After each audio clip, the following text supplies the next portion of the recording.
I'm out here jamming with some skunks. I can get the camera so you can see the skunks, dude.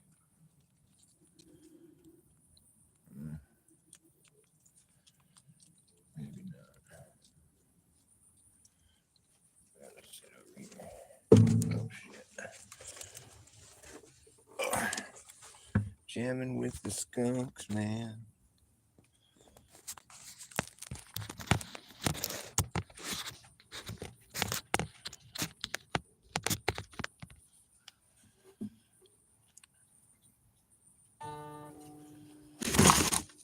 It's hard to get the skunks in the shot. Oh well, fuck it.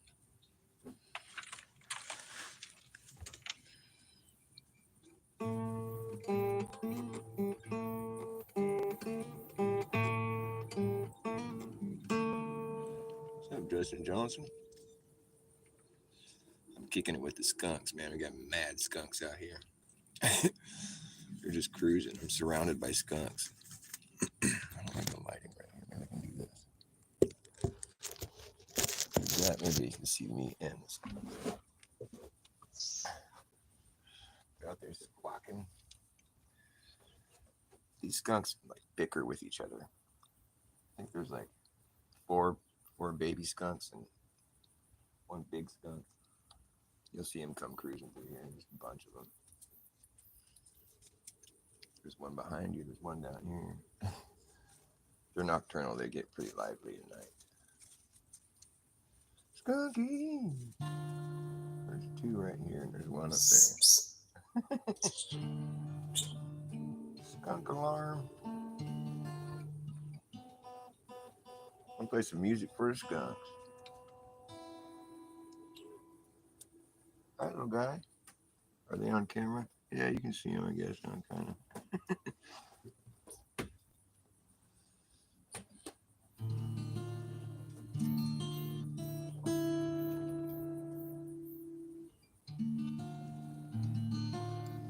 Been working on. I want to get like a good. I like challenging myself. Here's the challenge. Like I want to be able to. I think we should all be working on this as flat earthers. We all need to be working on like. Let's say we're just put on the spot to have to be in the same room with Jeranism and like debate the fucking guy because he's so cocky and so confident about his globe bullshit right now. And it's just like I feel like I could go one on one with him. Like I feel like I could put him in his place. Like because he does have a good argument, and but he really hangs on those points, and it's like it's all about the sky, you know. And it's like my original argument from the gate was like we understand how the ground works. Like it's an expanse of Earth. It's a extended plane.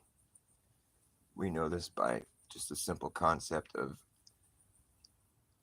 the expanding perimeter, like I always talk about. You know, like I think what I would tell Jaren, I'd be like, Jaren, if I draw a circle on the ground, can you draw a smaller circle around the outside of it? No, you can't. So we have no reason to believe that that's something that's possible. It's impossible. You can't do that. Now you're going to start bringing up models and fucking, unproven claims to try to say that it is possible, but we all know that it's an impossible task. So the circles just get bigger. If you want me to believe that I live on a globe, I'm going to have to go ahead and depart from what I know to be reality in order to do that. And that's not what I'm willing to do. And it's funny, that's what he claims. If he has to keep believing in flat earth, he feels like he has to depart from reality.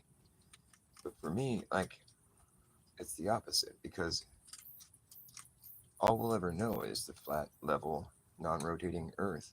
That's our experience. That's all we have to worry about. That's all we have to account for. Nobody has to worry about anything else. It's like all the globe bullshit is just excess bogus information. It's just moot points. You can make that your argument if you want, but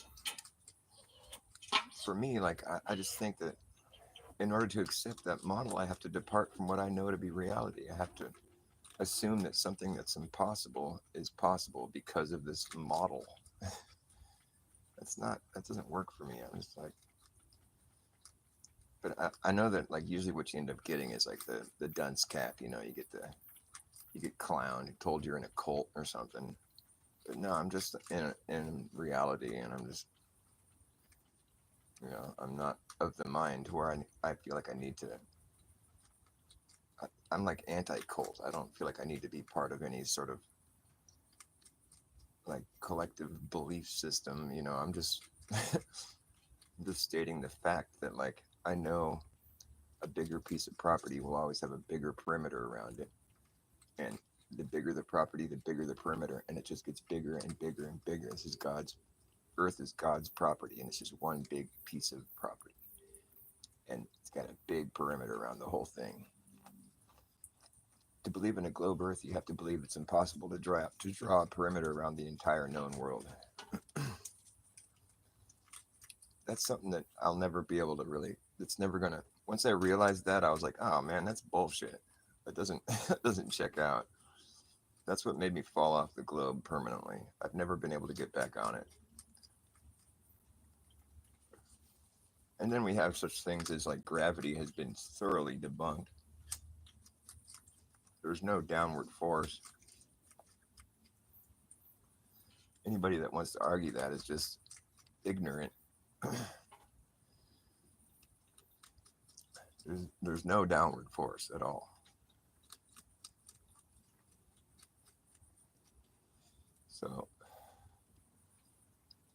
and they kind of need gravity for their whole thing to make any sense. Without gravity, you don't have a globe model, and gravity is not real. It's not a thing. I mean, anybody who wants to really understand the truth, they don't have to look very far. They just have to.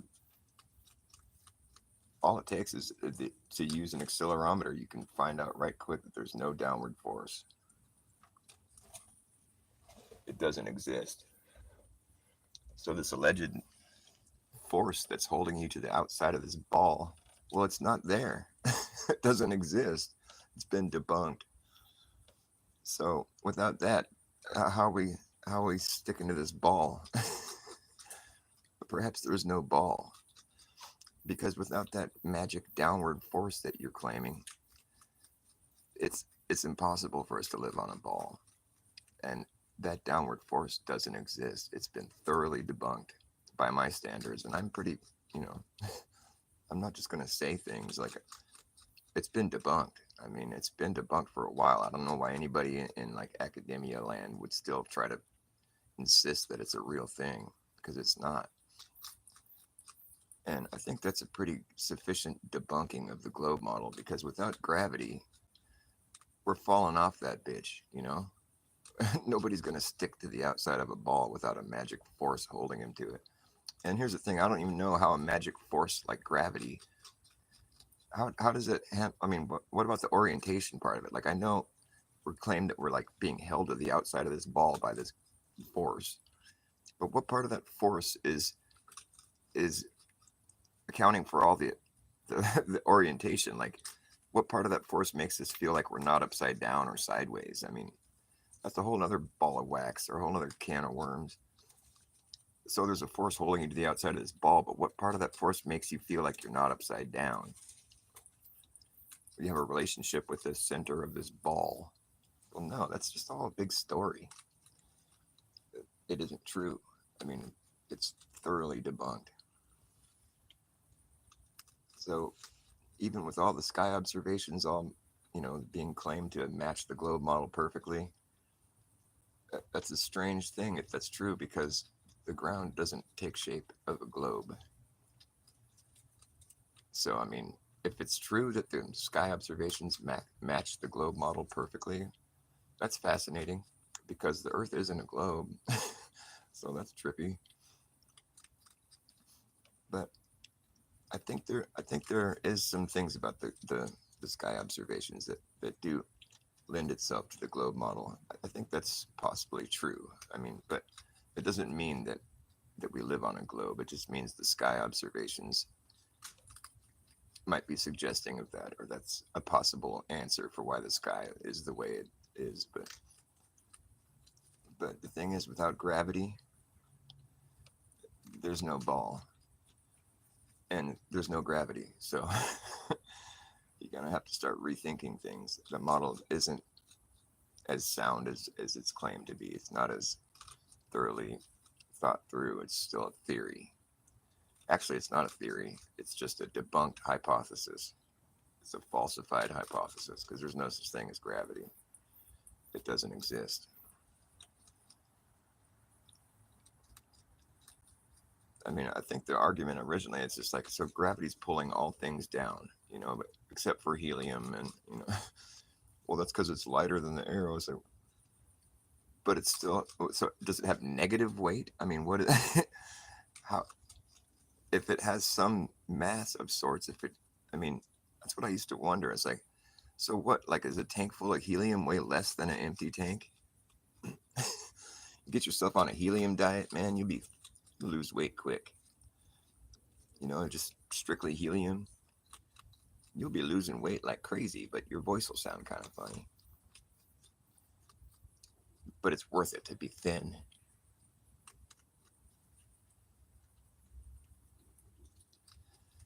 Faster we spin, the rounder we get. We passed along the stairs, spoken words away. Although I wasn't there, said I was his friend, which came as a surprise.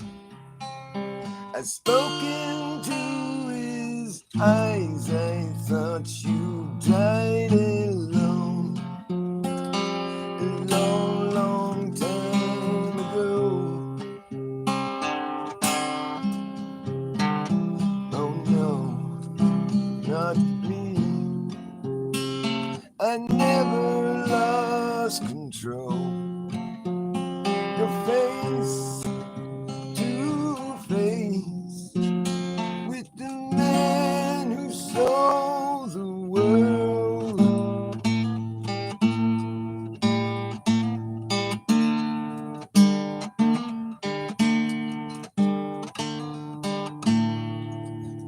The man who sold out to the world.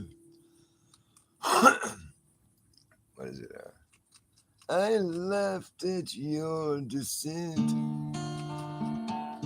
made my way back home, searched for foreign lands. For years and years I roamed, like gazer, gazer stare, with multi-millionaires I must have died alone, a long, long time ago. Oh no, no, not me. I never lost control.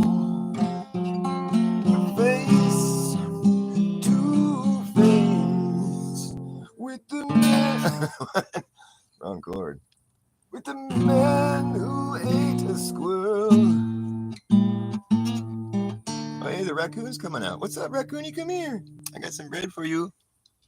Come here, raccoon. You want some bread? Come here. Give me some bread. Come on, raccoony. You want some bread? Come here. That's a good raccoony. Come on. Come here. Get the bread. Come on, raccoony. You want some bread? Oh, this guy stuck his butt in the camera. Come here, boy. Right here. There you go. Get it. Oh, you silly guy. Here, I'll give it to you. Don't freak out. Come here, buddy. There you go. He's all nervous.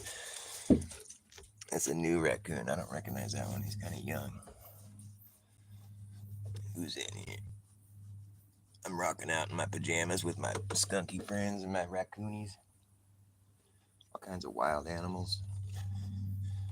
It's cool.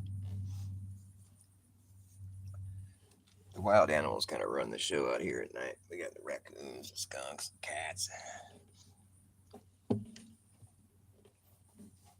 That's about it for the nocturnal animals. Sometimes I'll hear owls out here. You know what's cool about owls is they don't interrupt each other. You listen to them; it's really cool. Like you'll hear one go "Ooh," up in the tree, and then you'll hear another one like across the way go "Ooh," and then another one over there "Ooh," but they never interrupt each other. They never go at the same time. It's cool. And you listen for it next time you hear owls talking. They're really like polite. And so when like if you ever talk back with them like I do, I'll talk with them, but I'll make sure to like wait for my turn. You gotta study their politics. They don't like to interrupt each other. They're talking. You're gonna have some of my coffee, Raccoony? Really? Raccoony, say hi to my show. Oh, you found the bread? That's a good raccoon. He found the bread. Oh yeah, he's got it. So I'm out of here. Got the bread. It's a madhouse out here. You see that little skunk right there eating next to me? I don't know if it shows up on the camera. I can't tell. He's right here. Oh, baby.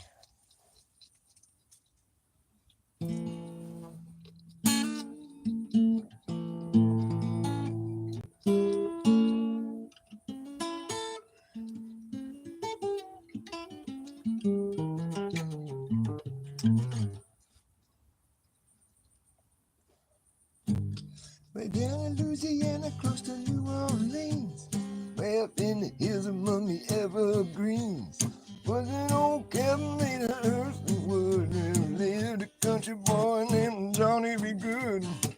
He never learned to read or write so well, but he could play a guitar just like a ringing a bell. Go, go, go, Johnny, go, go, go, Johnny, go, go, go.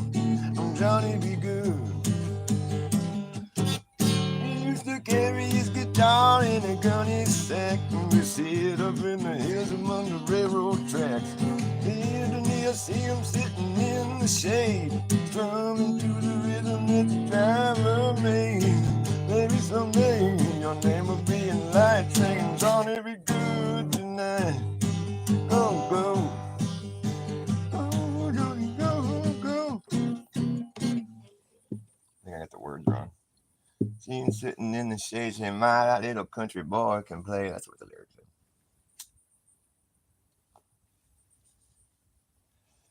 Papa said, someday you will be a man. You will be the leader of a big old band. Papa said, someday you will be a man. You will be the leader of a big old band. Many people coming from miles around. Hear you play your music when the sun goes down. Maybe someday your name will be in lights, singing Johnny be good tonight. Go, go, go, go. Go, Johnny, go, go. Go, Johnny, go, go. Go, go, Johnny be good.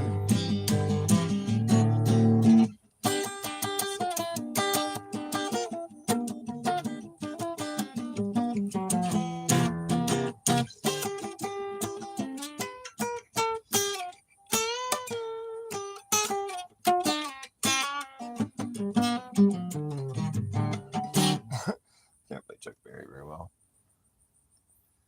I don't know why you'd want your Chuck buried. I like my Chuck ground, but not in the ground. Hi, Raccoon, you back for more bread? You want some more bread? A piece of bread? Here you go. What'd you do? Where are you going?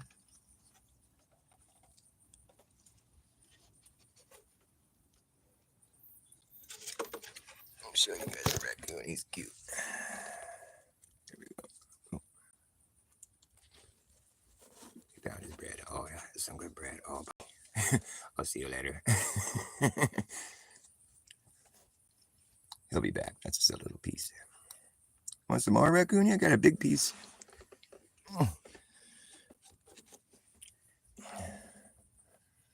He'll make short work of that piece. Raccoony, come here. Want some more bread?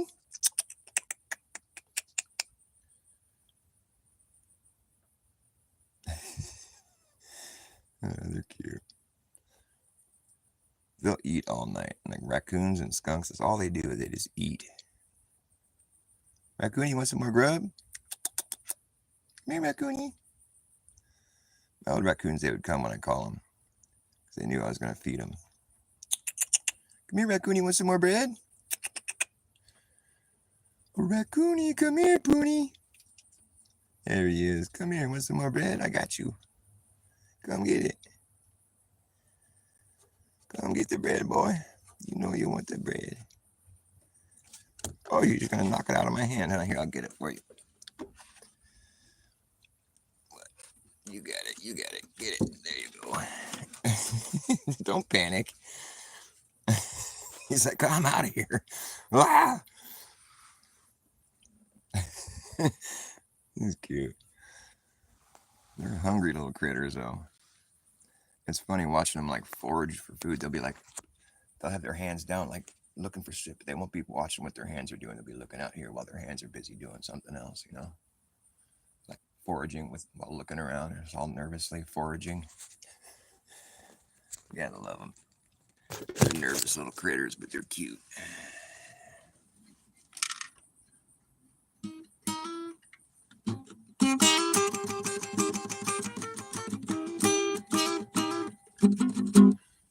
Standard Chuck Berry riff.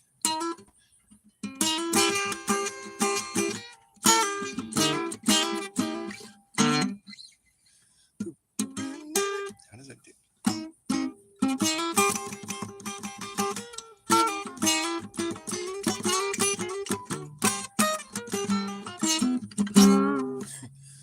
Well, left my home in Norfolk, Virginia, California on my mind. Straddled that Greyhound road me past Raleigh on across Carolina. I left my home in Norfolk, Virginia, California on my mind. Straddled that Greyhound road me past Raleigh on across Carolina.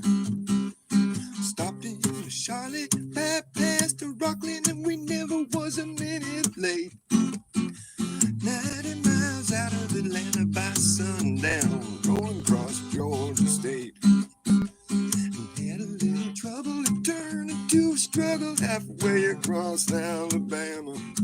When the ham broke down and left us all stranded in downtown Birmingham. A straightaway bought me a through train ticket riding across Mississippi clean.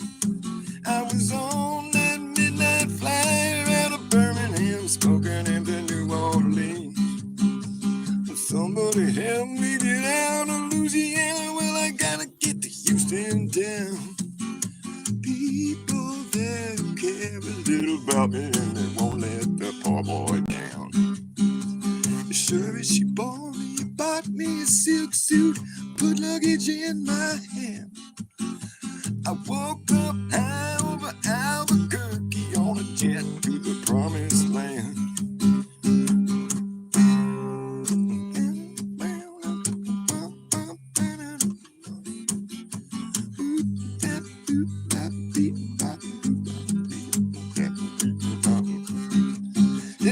Working on a T-bone steak on a cart and flying over to the Golden State.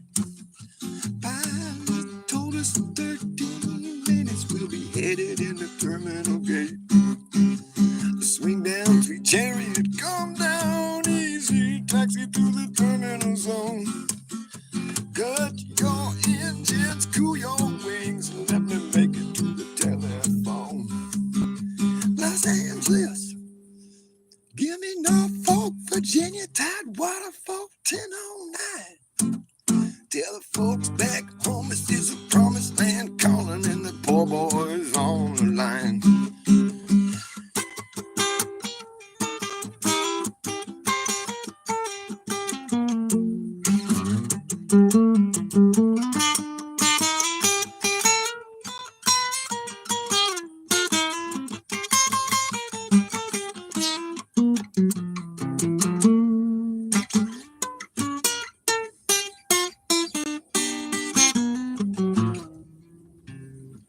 Working on a T-bone steak, all a cart and flying over to the Golden State. The pilot told us in 13 minutes we'll be headed in the terminal gate. Swing down, sweet chariot, calm down easy. Taxi to the terminal zone. Cut your engines, cool your wings, and let me make it to the telephone. Los Angeles, give me Norfolk, Virginia, Tidewater for 1009. Tell folks back home this is a promised land, calling in the poor boys on the line.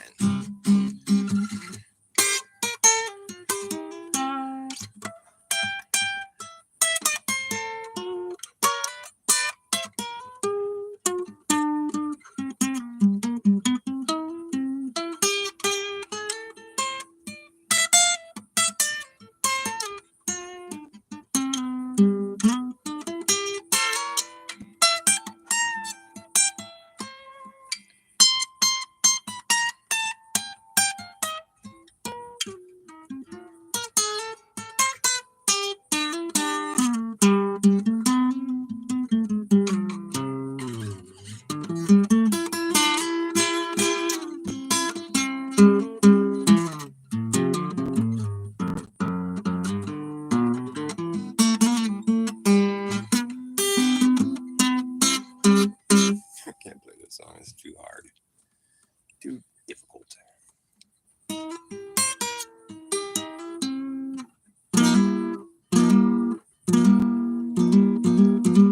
I like the song because he details his trip all the way across the countries.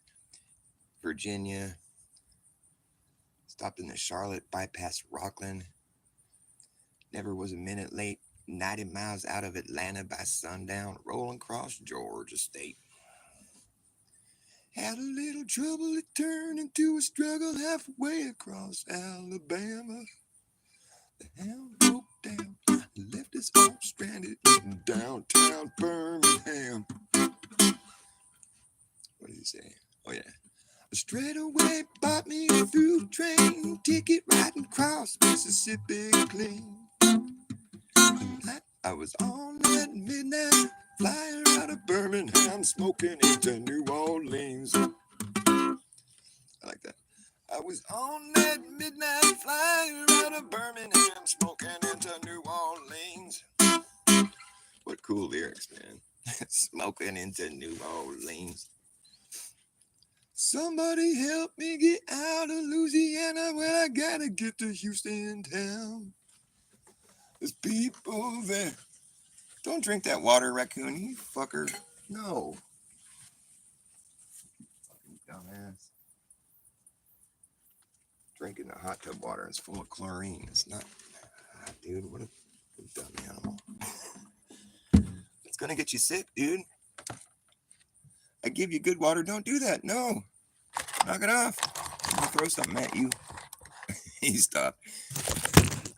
I'm gonna reinflate the hot tub. It's starting to sag. It's causing the raccoon to drink chlorinated water. The hot tub loses air. It sags and the raccoon gets in and starts drinking it. You dumb raccoon. Let's see if I can fix that. We got one of these inflatable hot tubs. Let's see here. Oh, I don't even have the battery on the thing.